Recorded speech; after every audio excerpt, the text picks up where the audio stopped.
Good evening. I'm back a little quicker than I thought it would be, but I was reprimanded by my best friend. He said, "You can't leave us that way. You got to do something better." So, the word of the day is lap. Let me give you a little bit of background information, though. This morning, I got up ready to cut hay. I've been waiting for a week to cut hay because they kept saying we were going to have thunderstorms. And we did have a couple thunderstorms last week, but most of the time it was just unbearably hot and humid, just miserable outside.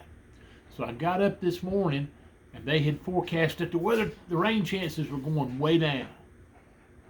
This morning, those weather prognosticators on all the channels around here got up and said, there's a 40% chance of thunderstorms this afternoon. There's a 50% chance of thunderstorms this afternoon. And I looked on the computer, and they also said there was a really good chance of thunderstorms this afternoon. But they said, a cold front's coming through. That's why we're going to have these rain chances.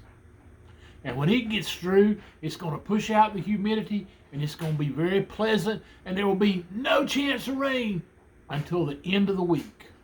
So I thought, well, I better wait one more day before I cut hay. Well, my son and I got out and did a few things this morning. And he said, "Dad, what do we need to do since we can't cut hay?" Because we were planning on cutting hay. I said, "Well, we need to mow the yard." I said, "The yard needs mowing."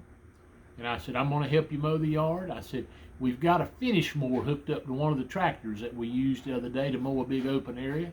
I said, "I'll mow with it and you can mow with the lawnmower." He said, "I don't know about that." I said, "Why not?" He said, "You can't take that finish mower and make it look as good as I can with the lawnmower." I said, "Well, I don't know about that." I said, "It used to be I mowed all the grass with the finish mower. Of course, I had a different tractor hooked to it. But I think I can do it." He said, "Well, I don't believe you." I said, "Well, I'll have to show you." Now, before I continue with this, I need to give you another little story. You know, I was an agriculture teacher, and I taught young people to drive tractors. And one of the things that I always told them was try to stay calm. Don't get excited. Don't panic. I'm glad I remembered that today. We'll get to that in just a minute. I remember one time I had borrowed 2 brand new tractors from a tractor dealer. And I had the students out letting them drive the tractor and get used to driving it. And I told them that. I said, don't panic, stay calm. If anything happens, push in the clutch, take the tractor out of gear, and cut it off. I said, if you'll do that, it'll be okay. Well, I remember one time a young man didn't do that. I had him out beside the baseball field because there was an open area there where they couldn't run into much of anything. And I was just letting them ride up and turn around and come back and getting a feel for the tractor because most of them had never driven anything.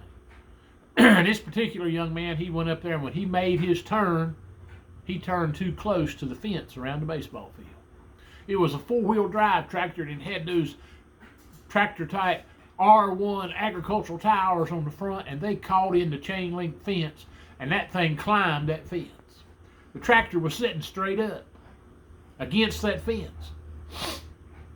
Now, had he done what I told him, had he maintained his calm and not panicked, everything would have been okay. If he'd have just pushed in the clutch, taken the tractor out of gear, and cut it off, then we could have got it off the fence, and it would have been no big deal. But instead, he panicked and jumped off the tractor and ran and left the tractor going. The tractor was pushed up against the fence. The back wheels would hit the ground. The tractor would jump up. The front wheels would hit the fence. It would just bounce it up and down.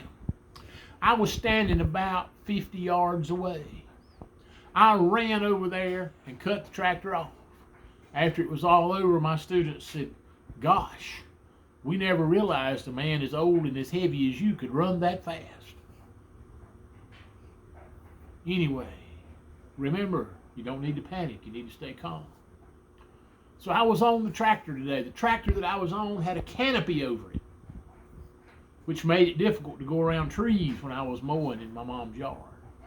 There's a dogwood tree out there in my mom's yard. It's got a dead limb on it. It got injured a few years ago in a storm, and I've been pruning it back, but some of the limbs around it have died. And I was mowing around that tree with the tractor and the finish mower, helping my son mow the grass and trying to make it look really good. And I went up the hill and I noticed that dead limb, but I didn't think anything about it. The canopy hit it, and the limb broke off and laid on top of that canopy. I didn't know it was up there. I was going uphill when that happened.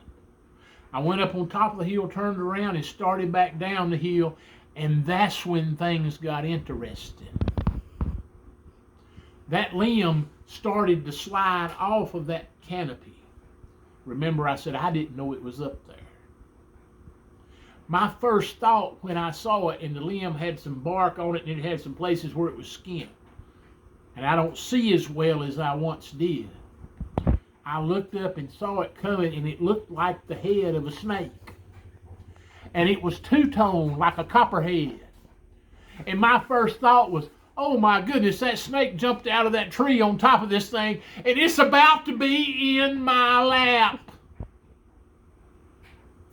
Thank goodness I remembered not to panic and not to jump off the tractor, because had I jumped off the tractor, it would have went right through the fence, right into the pen where I've got a couple bulls penned up. And then it would have hit the barn. I'm glad I remembered what I taught them children. The only other problem was, had I not realized it was a stick within a couple more seconds, I was about to soil my garments because it scared me to death. But sometimes when the word of the day just drops right in your lap, you just can't help but tell about it. So folks, the next time something drops in my lap, I'll be back to see you. Have a great day.